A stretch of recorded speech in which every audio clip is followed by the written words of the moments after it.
Welcome to the Passive Income Podcast. I am your host, Dividend Dave.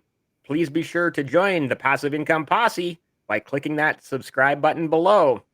On this episode of the podcast, we have, him on Twitter, over 6,000 followers in just a few months, Dividend Breeder. I'm going to throw it over to you, Scott, to give yourself an introduction. Yeah. Hey, thanks a lot, Dave. And first and foremost, just thanks for having me on the podcast. I think a lot of us, all of us in Dividend Twitter land, have noticed what you've been doing here. And certainly we really appreciate it. I think it's very unique. It's creative. It's a way to kind of bring this group together. I think in a lot of cases, maybe even get some faces behind these names and Twitter handles and maybe a little bit more personality, things like that. I've definitely been listening to your shows, and it's awesome to be on here. So thanks a lot for having me. Yeah, First thank of all. you. But yeah, I guess I'll share a little bit about myself. Cut me off. I can tend to ramble here if it's too much, Dave. But first, I guess about myself personally. So 37 years old, live in Minnesota. And you look 27. Appreciate that. Thank you. Quite the compliment. But yeah, I've been in Minnesota most the majority of my whole life here. Married to my wife. Been married for about almost 15 years, actually. Started dating in high school. So kind of a fun fact a little bit, maybe. Yep. And we have 4 children. So Wow. Definitely it's a crazy busy stage of life. They are 9, 7, 4 years old, and a 1-year-old. Holy. Yeah, three girls and a boy. And needless to say, it keeps us very busy. I work, I come home, and it's probably more craziness actually at home until the kids are all in bed. My wife stays home, so that's maybe talk about it a little bit later if we get into maybe budgeting or how we invest methods or things like that. Because certainly, I think the dynamic of having a stay-at-home wife, one income household, right, with 4 children, makes my situation maybe a little bit unique to some. Very because, unique. Yep, just things to consider of where money goes and cash flow and how much I have to invest, right? But very fortunate that my wife does stay home because it's a big job. Hers is taking care of the kids. That's for sure. So a little bit about myself, more professionally, and then on the investing side. And I think I'll get to how I really got into and became so passionate about dividend growth investing. Stems certainly from my career. I think the two kind of coincide a little bit. So right after college, so it was about 2007, 2008, I got into retail management, and I built a career in retail management, pharmacy in particular. Started as an assistant manager and kind of just was able to get additional opportunities as the years went by, became a store manager, ultimately became a district manager for the organization that I worked for quite a while. And then, it was during those years that I think, like a lot of people, I jumped into the 401k plan. I think when I started investing, so my first investments ever would have been a 401k plan. I was fresh out of college when I was eligible. I didn't really know what it was, but I was, sure, let's give it a shot. So enrolled in that. And then not long after that, so this is probably 2009, 2010 range, one of my mentors at work told me about a stock purchase plan program that my company had, right, where you were eligible to just get recurring withdrawals from your paycheck to buy the company stock at a 10% discount. He told me how it was a great deal, how it helped him basically buy and pay for his house. So he's like, Scott, you got to do this. And so I was like, I'll try it out. So I think at the time I'm like, 3 or 4% of my check, I'll just buy company stock. Well, years started to go by, and of course the stock that I had accumulated started to grow. And then I from the very start, I was always meticulously tracking all my investments. I remember the early days, I had a chicken scratch piece of paper I kept in my wallet, and I would go in about once a month to my financial accounts to track the balance. And I think what really started to hook me, and like most of us probably in the dividend investing world, is you see those accounts go up, right? And you see them go up at a faster rate than what I'm putting in. Yeah. So it's not rocket science, but that's kind of exciting. So one thing led to another, and I had at this time my retirement account, my 401k, and then I had my stock brokerage account through Fidelity, the company stock purchase plan, and really started diving into the dynamics, the numbers within these accounts, and with the stock purchase plan, what I noticed is my company stock was paying me a dividend on a quarterly basis. And I also, of course, was tracking that, and I noticed that this dividend just went up every single quarter. It only ever went up. Yeah. It kind of started to go up at a compounding rate, right? So, this is, again, maybe a decade ago, right? Give or take, I'm talking about. So we're not talking about crazy dividends here. It's small payouts at this time, but I was intrigued. I was hooked. Yeah, And you were watching $3 turn into $4 and $4 turn into $5, and you're going, exactly. there's And I something think, to this. yes. And I think the whole thought process of I'm just getting paid for doing nothing, Yeah. for owning this stock, I'm sure you've heard me say, I love it when companies pay me to not work for them.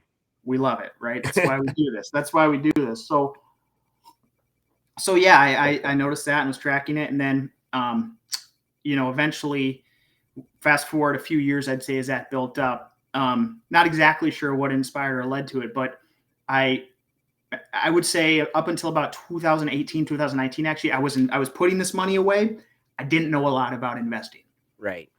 And I think then a light switch kind of went off. I'm not exactly sure why or how, but in 2018 or 2019 range, I really started to educate myself on investing. I think maybe because the accounts had built, I started thinking kids roll in, right? And I'm thinking about myself, fast forward 10, 20, 30 years, what's that all look like financially? Right. But anyways, I remember kind of my gateway, if you will, into dividend growth investing. This is going to sound really weird, but in some capacity was Dave Ramsey. So I started listening to Dave Ramsey's podcast because at the time I was relocating for work and I had a ton of commuting, driving to do. And I got into this Dave Ramsey podcast. Disclaimer, I don't agree with all the Dave Ramsey stuff. I'm not like a huge Dave Ramsey guy, but I think there's some sound principles there, right? Definitely, my wife and I have a credit card. I've never paid a cent of interest on it, but those credit card points just flew my family to Florida last fall. So nice. There's definitely things that don't align on. But anyways, what happened is I just got into this investing world of podcasts. Listen to that, and then eventually I remember you tie that with these dividend payments I was receiving quarterly, and then my fascination there. And I'm like, I want to learn more about these dividends, how that works, what that looks like, other options for dividends, things like that. And I remember, I think it was around 2020. 21, I really got into, shout out to the Dividend Guy. He's been on.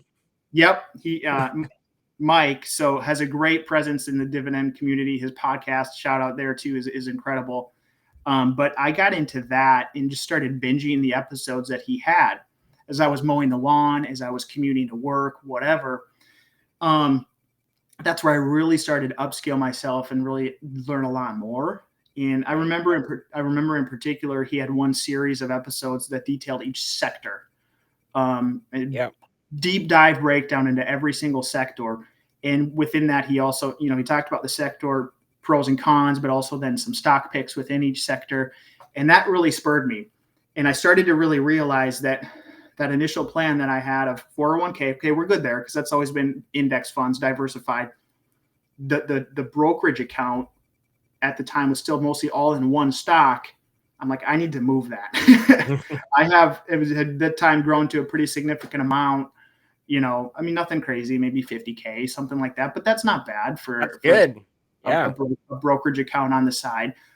But it was all in one stock. And from everything I had been learning, I realized that I needed to pivot and I needed to diversify that portfolio. So over the course of a year or two, I have gotten out most of that. I still have a fair amount of that one stock, but I have, for the most part, diversified based on what I learned in all of the different sectors, did a lot of research and analysis to pick, my favorite stocks from each sector, and some ETFs, of course, mixed in and stuff like that too.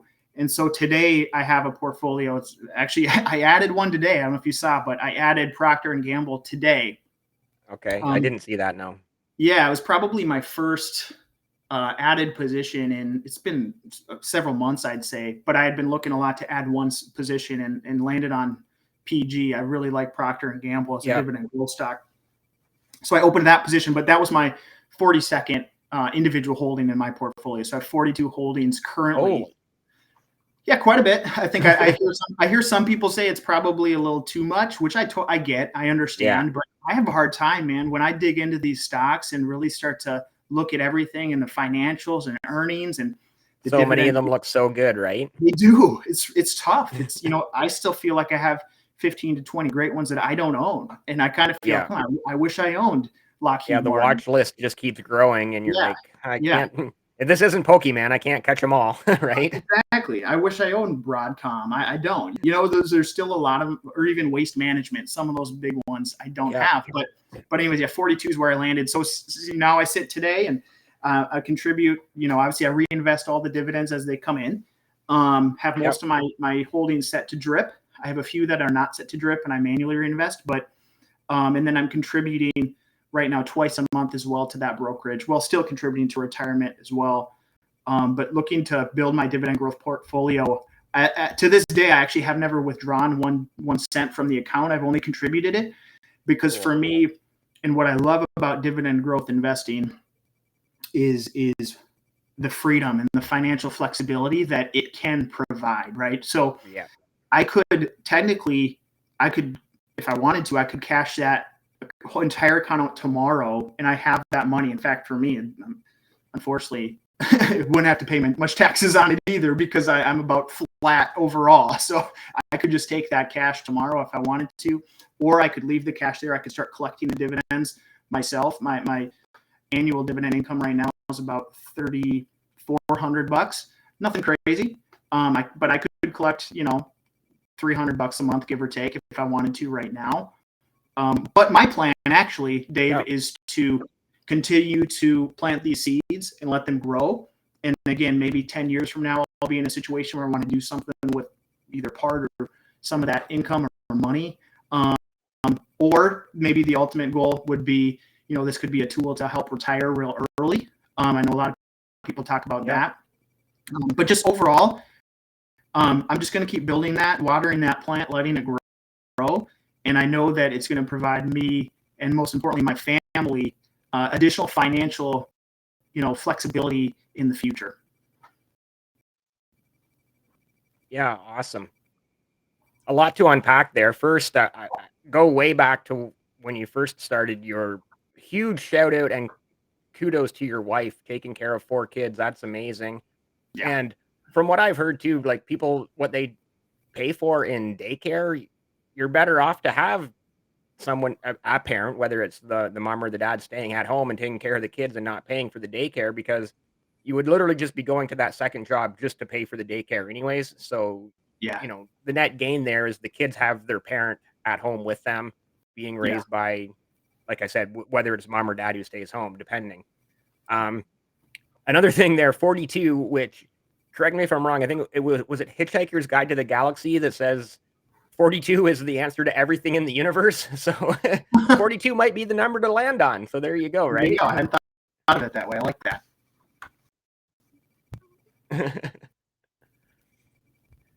Cool. And then you also mentioned the dividend guy. As I said, he's been on the podcast. Great person. Great on Twitter. Great, like you said, great podcast as well. And you mentioned some of the different sectors that he was going over with those podcasts or those episodes you were listening to. Let's dive into some of the different sectors. What Do it. Any sectors that you really, really like or really dislike? Yeah, it's interesting. First and foremost, well, I'll get into that, maybe like and dislike, but my biggest thing is diversification across all sectors. So I'm a firm believer that with my portfolio, and I'll be honest, my portfolio is not built flawlessly how I'd like it to be today, and there's a lot of reasons why. If I was starting from scratch, it probably, my plan would be a lot different, because I've learned so much as I've gone through this journey, right? Like I think we all have. I'm always trying to continue to learn and grow, and I think I know a lot more today than I did 1 year ago, certainly than 10 years ago. But so first and foremost with sectors, I think diversification across all sectors. I like to kind of cherry pick what are the best companies and stocks within each sector. But if I had, man, it's tough. I gotta say, I love, and even just looking here through some of my holdings in the different sectors, there's some ones, and I do like consumer discretionary. I like that one. I think about the economy will impact that for sure, right? And maybe right now not as great, but it's interesting. You're still seeing some of these consumer discretionary companies thrive. You think about McDonald's or Home Depot or what Starbucks has done recently. They've really been rallying and kind of feel like Starbucks has rejuvenated itself, right? So I think there's some really, really strong companies within the consumer discretionary sector, and needless to say, but when you look at revenue and earnings within these organizations, and of course what follows is the dividend growth, is I think you look at Home Depot and Lowe's dividend growth, it's about as good as you'll see, right? Yeah, amazing. Yeah. This will sound weird, but I'm still a believer in tech. I know tech has been so battered, it's crazy. But man, Microsoft as an example, what an incredible company. I believe it's hard to disagree with Apple and Microsoft over the long haul, right? 100%. Or Google and Amazon. Yep. Yeah. In fact, Amazon is one of the only. I own two my 42 holdings, only 2 don't pay a dividend, and Amazon's one of them. I believe you think about all of my holdings, none of it's a short-term play. It's all at least a 5 to 10 year trajectory when I make a purchase, right? So Amazon, I feel like, is going to be just fine with how massive they are. But within I was talking the tech sector. Yeah, Microsoft and Apple, 2 of my top 5 holdings. They would be foundational dividend stocks in any portfolio that I would consider. I also, you think about Visa. I know it's a really low yield, right? But I think, again, you're talking 5 to 10 year plays. I love Visa or Master. You could throw MasterCard in there too, what they're doing. So the tech sector, I know, is super beat down right now. But man, if say I just was handed $20,000 tomorrow to invest, I can tell you I'd be fairly certain to be getting a lot of tech stocks within that group of money. That makes sense, right? Those companies are solid. We know they're not going anywhere. We know they're going to keep growing. So yeah, they seem like smart plays to me as well. Not financial advice. Yeah, for sure. You think about consumer staples. I think there's some great companies there. Coke and Pepsi, of course, come to mind immediately. Procter & Gamble, I just talked about. I just added it to my portfolio today. Honestly, I wish that would have been one of my first purchases. Again, if I could go back. But actually, even on a stock like Kellogg, I think that company's not going anywhere. Right. You think about. I think they have increased their dividend coming up on 20 years consecutively. They have the payout ratio is healthy, about 50-60% there. I'm just kind of spit numbers out of my head, but I know ballpark numbers, right? Yeah. And so Kellogg's another good one. There's some really good picks in the consumer staples sector as well. But yeah, I'd say those are a few.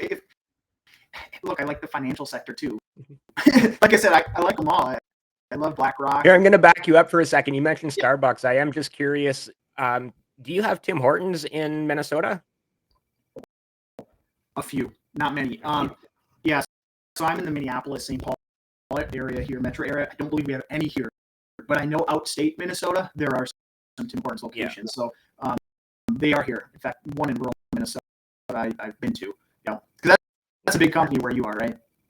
Oh yeah, they're probably bigger than Starbucks in Canada. Like obviously there's tons of Starbucks here, but there's as at least as many, if not more, Tim Hortons than I'm sure there's more Tim Hortons than Starbucks in Canada. Interesting. Okay, we actually have the primary competitor for Starbucks. I'd be curious if you've ever heard of this company. But the number one competitor for Starbucks in Minnesota is called Caribou Coffee. No, I thought you were going to say Dunkin' Donuts. No, it's actually it's a company called Caribou, and they probably have, again, shoot off the top of my head, but they'll probably almost have as many locations here in Minnesota as Starbucks does. Caribou, and I think it's Minnesota based, and they're continuing to grow. But some of the regional companies are, it's fun to see. Yeah. So just I guess a little background: Tim Hortons and Burger King are both owned by the same company. And there's a couple other chains in that, I think. Okay. It's not Popeyes, or maybe it is Popeyes, or they've got a few restaurant chains in that ecosystem, and it's called RBI, Restaurant Brands International. Okay. And for some reason, I think the ticker symbol is QSR, which I don't understand. But yeah, so I mean, you can invest in Tim Hortons as well, and at the same time, you're getting Burger King and these other chains Sure. in that stock or that company, Yeah. right? So, Now is that but yeah, Starbucks obviously is a great one, and you also mentioned the things like the McDonald's and Coke and Pepsi, all incredible U.S. companies that so many people are in love with buying their stocks for the growth of the company, the growth of the dividend, and that monthly or quarterly, probably most of those are quarterly dividend payouts. So, like, why wouldn't you, right? And Yeah, again, not financial advice. Do your own due diligence, but for sure. and I agree. I love the consumer staples, consumer discretionary, as you said. I also just want to back up there. You also mentioned Procter and Gamble that you just started a position, and you mentioned Kellogg's.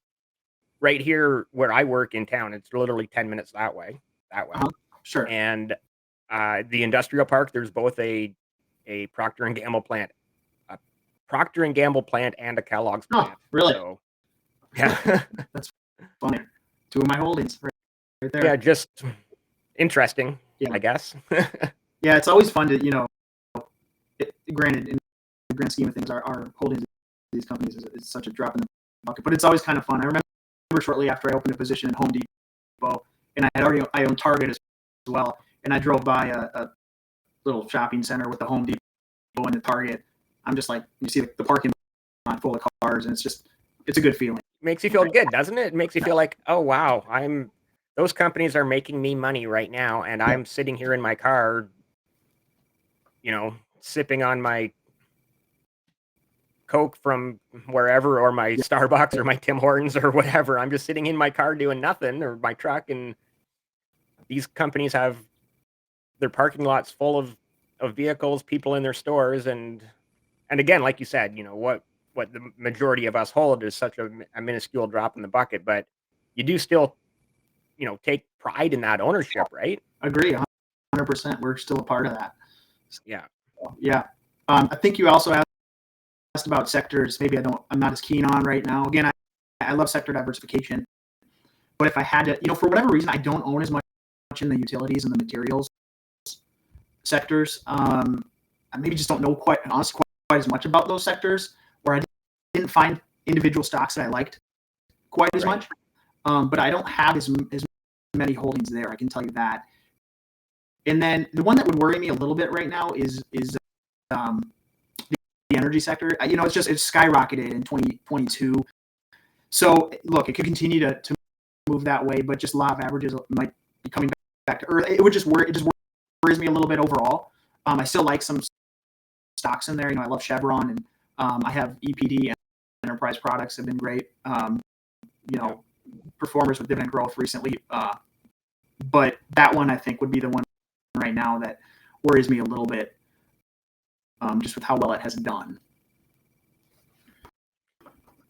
Yeah, I had a tweet today about Algonquin Power, and its share price has just been dropping for the last 3 to 6. Well, I guess last 3 months. It's just been doing a downward spiral nosedive, and Yeah. all the responses to my tweet were like, "Yeah, dividend cut is coming. Dividend cut is coming." But for the long term, at this price, it might still be a good, right? Just prepare yourself for the dividend cut. So, I would tend to agree with you in the energy and utility sector that they skyrocketed for so long, and they probably do have to come back to earth a little bit. And I guess we'll just see where 2023 takes us. Yeah, in that sector. For sure. Definitely. Another one of my favorite sectors is REITs. And you being an American, and every single American guest I've had on this podcast has owned Realty Income, ticker symbol O. Oh yeah. And you do too, right? I love O. It's interesting. It's one of my top holdings. I can't remember. I should just pull my portfolio up in the background here. It's for sure top 10, if not closer to top 5 holding of mine. It's something about, because if you just back, right, it's in terms of dividend growth, I think they've been growing around 4% annually. It's nothing crazy. There's companies that are growing their dividend faster. But I think it's something about that just consistent monthly payment that only ever goes up. I think since like the early 90s. And they raise on a quarterly basis. Right. So again, like for me, every 3 months they're giving you a raise that you're not even asking for. You don't have correct. Is it Dividend John that says all the time on Twitter, it's like, you don't have to go and beg your boss for a raise. They just give it to you. Right? Like, Yeah, 100%. So that one, yeah, I love Realty Income. In fact, I've done a lot of research into that company. And even, I've had a fair number of tweets. I put together threads actually that have been received pretty well, specifically around Realty Income. And I think just a lot of their they're analyzing their financial situation and really the state of that company and just how strong and secure and safe it is, quite frankly. Yeah. Again, wow. You're probably not going to see a 10 to 15% annual dividend growth increase, but you're going to see the 3 to 5% each year. That payment's coming in each month. It's growing. I'm confident the share price will show some appreciation here in the coming years as well. It's just kind of so sound and stable. And I think that's something I've learned as a dividend or as an investor in general, for sure as a dividend investor, that the stability is something that is so critical. I think for me, I prefer something that you can count on and stability over the long term versus something that's maybe going to have a higher short-term upside, but way more risk and volatility, if that makes sense. That's a big learning for myself that I've had over the last few years as I've really dove into investing. I think another investment avenue that is a favorite of the dividend Twitter community is SCHD, right? I think, and I'm a huge proponent. You see one a lot as well. Yeah, I'm a huge proponent of SCHD, the Charles Schwab Dividend Growth ETF fund. But I think that's one again where you just kind of know what you're going to get, and what you're going to get is going to be pretty good. You're maybe not going to double your money in a year or whatever, but you can count on that probably 5 to 10% annual share appreciation, and you can count lately. You can count on 10 to 15% annual dividend growth with SCHD. And so I think about that. That's a big learning that I've had, is that stability and what I'm trying to do with my financial plan fits in very nicely. Awesome. I'm going to switch directions. Go back to, you mentioned, I'm going to take it back to the Dividend Guy again and his podcasts, and you listening to those podcasts. And I know from talking to him and his tweets and some of the tweets he's hammered me on of my tweets that you must have some knowledge or some opinion of the Canadian banks. Yeah. So, it's interesting. What is it? National Bank, right? That's his number one to go to. I've heard Mike talk a lot about the Canadian banks, and quite honestly, here's my Canadian investing story. A little bit I'll share, but I don't own any Canadian stocks, and maybe I should research it more. But funny story, after listening to the Dividend Guy podcast, I picked one stock that I purchased through my Fidelity account, but this is a few years ago. So again, I didn't know a lot yet, but a company called Fortis, right? Yeah. You probably know that one. It's I believe an incredible dividend grower. I'd heard Mike talk about it a lot. I bought it, but then what I saw, because it's a Canadian stock, is I got the dividend payment, but it was shrunk. I had to pay the taxes on it, additional for the Canadian stock. And I just decided, shoot, you know what, there's a lot of great American companies that I can stick to right now and not have to worry about that. So that's kind of what I did. But I tell you what, quite honestly, when I hear about a lot of these Canadian companies, in particular those Canadian banks, I kind of get a little bit jealous that we don't have those here, because shoot, it seems like the Canadian banks are just, I think there's 4 or 5 of those companies that are just incredible investment opportunities. Yeah. They're called the Big Five, and actually National Bank would be considered number 6. So yeah. Crazy. Crazy. Yeah. So yeah, the Big Five, again, this isn't financial advice, but I think any Canadian would tell you, it's like, you can't go wrong investing in those Big Five, and even National Bank as number 6 they're all just, incredibly strong companies. Like, what other sector where the top 5 performers announce every single quarter $1.2 billion in profits. I said that correctly. Every quarter, 1.2 billion. Some quarters is 1.1, some quarters is 1.4. Yeah. If there's a quarter where it's only 900 million, they're like, what happened in that quarter? And you're like, they just still made 900 million, right? It's like, Yeah. no, but we're used to them making a profit of 1.2 billion every quarter. And it's just like, so yeah, they're great as an investment. Obviously not so great sometimes as a consumer, because they just obviously find ways to charge you for absolutely everything, because that's how they make 1.2 billion every quarter, right? Yeah. But yeah, so as an investor, they're very solid. Again, not financial advice, but take everything with a grain of salt. But it's hard to argue against the Canadian banks. Yeah, absolutely. And then just going back to you about your tax point, and I'm in the exact same situation why I don't invest in US companies right now. I'm strictly focused on Canadian companies. And I know there are people way smarter than me out there that know there are ways to reduce those taxes both ways, whether it's Canadians investing in the US or Americans investing in Canada. I know there are people out there, like tax people, that can help you with that. For sure. I'm not one of those people. I'm like, really? I have to pay my taxes again this year? Didn't I just do that last year? Right. Yep. Yeah. So, so REITs, energy, banks, we've covered a lot of the consumer staples, or we've talked about consumer staples and whatnot. Telecoms is one I find interesting, because we kind of have the big three in Canada. You kind of have the big three in the US. The big three in Canada being Bell Canada, TELUS, and Rogers. There's a huge deal right now with Rogers acquiring Shaw, which is Shaw's Communications. They're more of a media company, but still, that's a big deal. And then there's Quebecor, which is somehow part of that deal.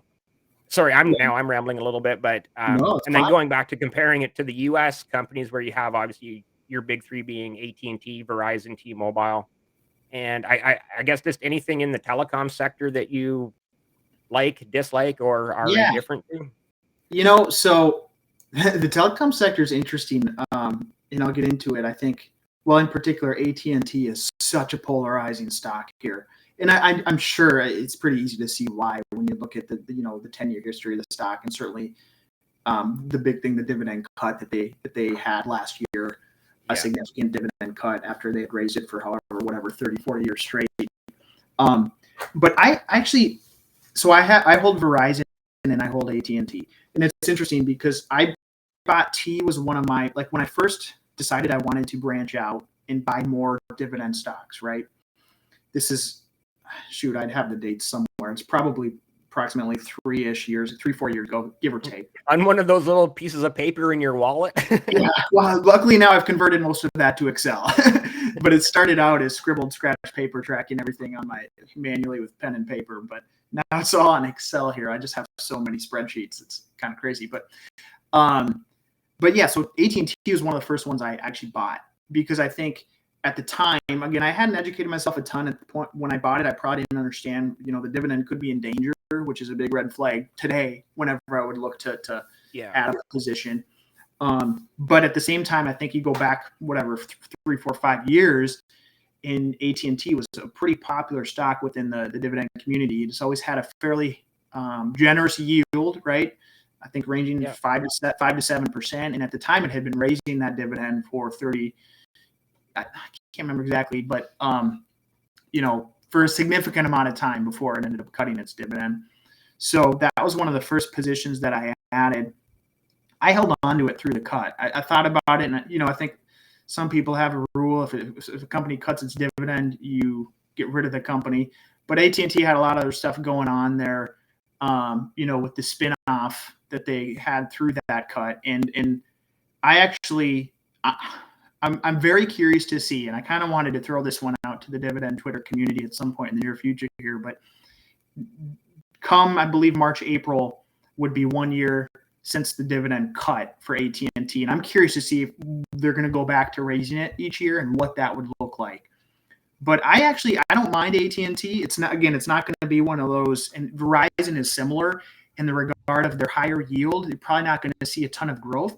But I think I like having a balanced portfolio where I do have some 6-7% yielders, right? Verizon as a perfect example of that, mixed with some stocks that maybe yield more the 2%, but they have a ton of dividend growth. I personally kind of like that balance across my portfolio. So Verizon and AT&T for me are two holdings. Again, I'm very curious to see what the next year holds for AT&T, and especially what they're going to do with that dividend. But the telecom sector is interesting in general. It seems maybe not quite as much growth potential, but does offer, I think, some stability and consistency when it comes to what you're going to see out of dividends. Here's a confusing thing: is the ticker symbol for AT&T is T. Yep. And in Canada, right? The ticker symbol for TELUS is T. Yeah. So when you see tweets on Twitter, like from the Canadians, and they're talking about TELUS, they add the T.TO, so it's Toronto, like the Toronto Stock Exchange. But yeah, it still can be confusing for some people. If you're not paying attention, it's like, they're talking about AT&T or TELUS. And I've even caught myself reading tweets trying to where I have to reread them to be like, which one are they talking about, right? But I guess just something to keep your eyes peeled for. Sure. I find the telecom sector very interesting as well. I do have a small position in Bell, which is, I'm sure, the biggest telecom provider in Canada. It's definitely the oldest. And I'm just kind of dollar cost averaging into that, sort of buying another share or two here and there, and just sort of building that position up. And do you drip all your stock dividends, or do you manually reinvest your dividends as they come in? I manually manage it because I'm more or less forced to.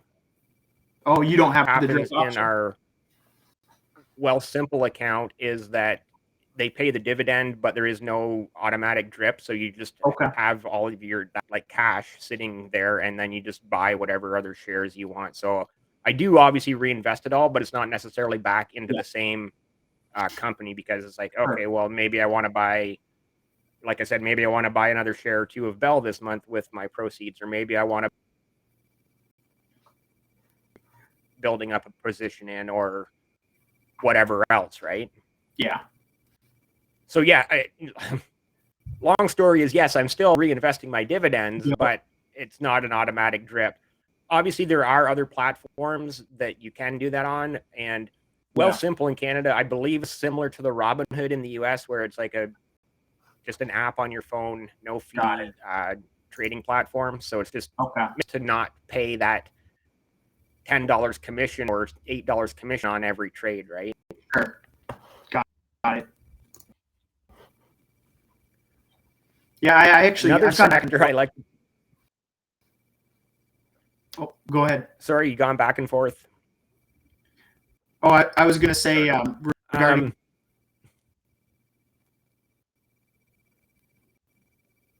I'll go. Sorry, I think we're lagging a little bit there, Dave. I was going to say with the manual. Yeah, go ahead.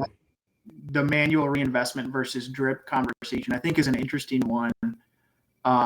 And I've actually kind of gone back and forth on it. I think you're probably going to win no matter how you do it. But for a while there, I was manually reinvesting all of my dividends into whatever companies at the time I wanted to purchase. Where actually about 2-3 months ago, I flipped most of mine back, or to drip, the automatic reinvestment into the stock. And the reason I did that is just I felt like, everything I hold, I do believe in. And so I might as well just keep spreading that around in terms of where, just manually or automatically reinvesting. So, but I could see in 6 months I might go back to manual reinvestment, quite honestly. I kind of like, I think there's advantages, pros and cons to both sides.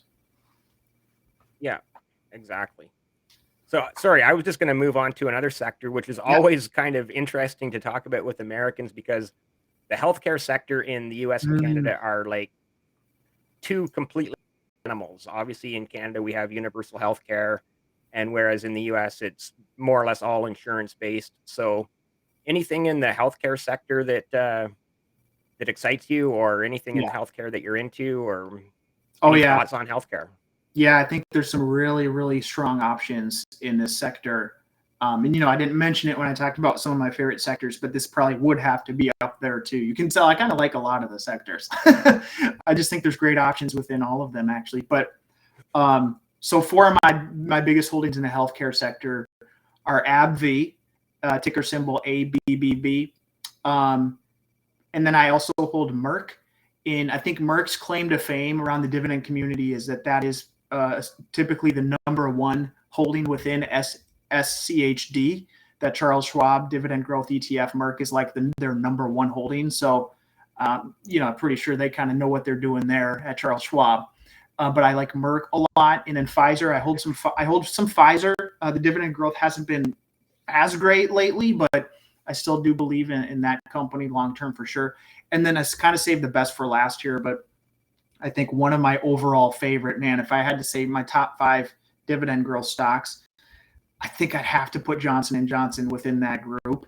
I just think J&J is such a stellar business model, top to bottom, such a diversified organization as well in what they're doing. I think they actually have a spin-off coming next year, which I've looked into that a little bit. I'm excited about it.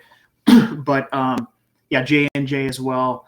There's some really, really strong companies and dividend growth stocks within the healthcare sector here in the United States for sure. Yeah.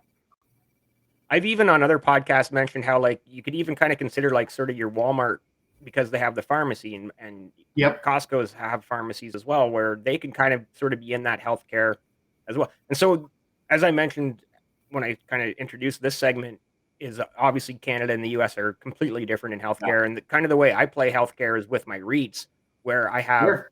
REITs that own healthcare properties. They own the medical clinics, the doctor's offices, and that, right? And I also own some that own like the long-term care, like the seniors homes and those types Yep. of things. So that's sort of my play into the healthcare sector, because again, healthcare in Canada is 110% different than in the US, as everyone knows, right? That's Yep. not for us to discuss. That's for a whole other somebody else's podcast about healthcare, Yeah, right? But so. Yep. we're just here to talk about dividend investing Yeah, and passive absolutely. income. Yep. So yeah, that's like I said, that's sort of the way I play healthcare, is just by having it within my REITs, right? So For sure. wow, I see like we've hit so many sectors in just over 40 minutes here.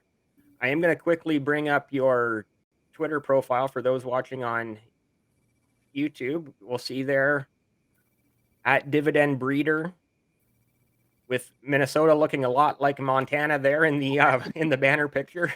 Yeah. I like and yeah, wow, over 6,000 followers in just since last May. Wow, that's a lot of followers in 6 or 7 or 8 months. Yeah, and the backstory on the Dividend Breeder.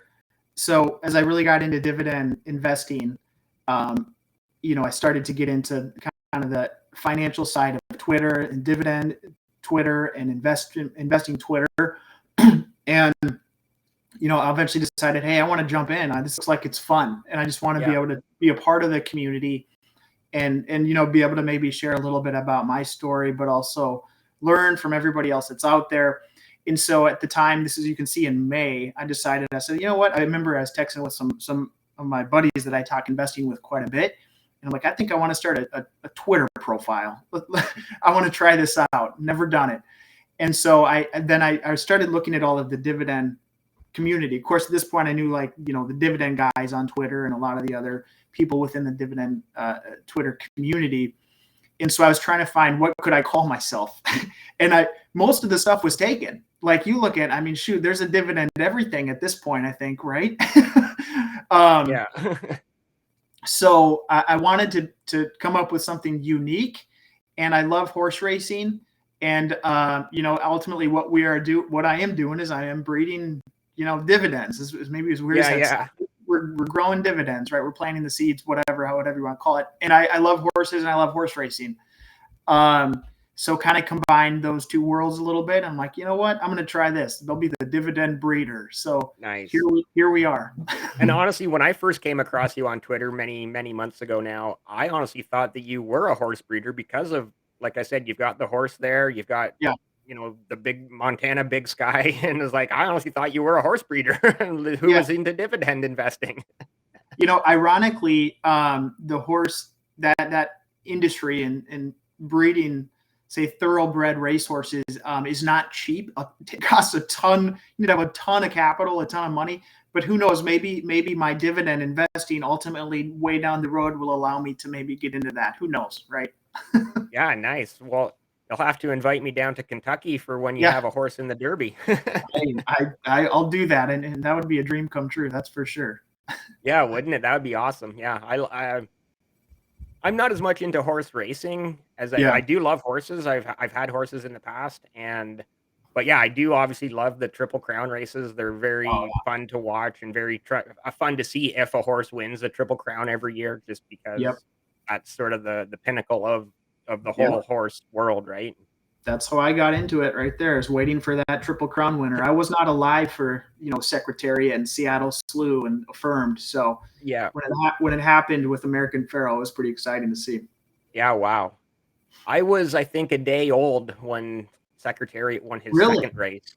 That's awesome. A day or 2 days old. So I was Yeah. because it was in May. I was born in May of '73, and Okay. was it? I'm not sure if it was the first or second race that he won, but it was like literally 3 days after the day, 2 or 3 days after the day I was born. Yeah, That's and so fun. yeah, then I was obviously alive in '78 for Sure. what was his name? Affirmed. Yeah, I think Affirmed was the last one, about 78, Yeah, before modern day. yeah. So wow. Anyways, interesting aside there on horse racing. Yeah. Wow. Thank you. Like I said, we've really plowed through so many sectors: REITs, energy, banks, telecoms, consumer staples, healthcare. We talked about technology off the top. Yeah. Yeah, we've talked about so many things in just under an hour here, just under 50 minutes, and it's been an absolute pleasure having you on this episode of the Passive Income Podcast. I can't thank you enough for spending some time with me and the community. And like you said off the top too, I thank you so much for all those kind words off the top. Dividend John said the same thing when he was on my show, and he caught me by surprise because I was not expecting him to say those things, and it was just like he was showering me with praise, and I'm like, now what do I do, right? And Sure. so, but yeah, thank you, because that's in 100% entirely what this podcast is trying to do is bring the community closer together, get more people on, get more people coming out, giving, sharing their ideas, their experiences. We're all learning from each other. We're all like, building brick by brick, stacking those divvies every month, every quarter, whatever may be. And yeah, so again, thank you so much for all those kind words off the top. I do have to give another shout out to your wife. I hope she's still watching because man, 4 kids, holy wow. For sure. Yeah, I don't know how she does what she does. It's pretty incredible, I'll tell you that. Yeah, that's amazing. That's amazing. So, sorry, before we sign off, any final thoughts or anything more you'd like to say? Dave, I did want to ask you, and you've maybe addressed this, but just again for me, how did you decide to start this up? How did you decide to launch this podcast? So, I don't even know how I came up with the idea, but I came up with the idea like last spring, late spring, early summer, and I could not. Nobody had time in the summer, right? Like, well, 4 kids in the summer. I'm sure you're taking them swimming and Yeah, going to wherever, right? And yeah, so all summer long there was just no traction. I couldn't get it off the ground. And then kind of September, came and went, and I was starting to get more traction in September with just talking to people because, by that time the kids are back in school. By yep, the end of September, everybody's into their own routine. And yeah, so just October 3rd, had my first guest on at JR Dividends. 19, he just turned 20 actually, but at the time he was 19 years old. wow. Extremely knowledgeable for a 19-year-old, like I yeah, un, I listened to that unbelievably knowledgeable for a 19-year-old, right? for sure. And yeah, it's just honestly, it's just snowballed from there. Like I said, we're still under 3 months, and right now this is episode 31. And so, like, thank you to everyone who has been on here. Thank you for the support to everyone that, has helped contribute their time, their effort, their energy to coming on here and helping grow the Passive Income Podcast. And also, obviously, just so much thanks to the community on Dividend Twitter that have been so supportive of, you know, watching the episodes and subscribing to the channel. And yeah, it's just been absolutely amazing. I don't I think I tagged you in the tweet too about the upcoming guests. There's like 10, I've got over 10 guests scheduled for Yep. January as well. So yeah, it's just been quite the roller coaster. How I actually came up with the idea, I don't really know exactly how. I do know that kind of just talking to people is sort of playing to my strengths as well, right? I'm not doing technical analysis. I'm not doing like super deep dives into companies. We're just people talking. We're just people sharing ideas. Yeah. It's nothing. We're not really reinventing the wheel here. We're just providing what we hope is some value to the listeners, to the and people who are watching on YouTube. And right, like that's. I don't know if I did that answer any part of your question. No, it did. I think it did. I like it. Just trying to talk to people and get to know people and share information, right? Exactly. Well, and also like you said off the top too, like getting to see some of the faces behind these different Twitter names and Twitter handles. Like, I didn't know your name was Scott until an hour ago. I only knew you were Dividend Breeder. Yeah, right. Exactly. It's fun for sure. So thank you very much for what you're doing, Dave. It's very cool to see. And Awesome. thanks for having me on the show as well. I appreciate it. This is fun. Awesome. Thank you. Definitely. We'll definitely do it again at Yeah. some point in the future. Sounds great to me. Okay. If you're still watching, you do have to subscribe. Those are the rules. Like, I mean, you're still here. Subscribe.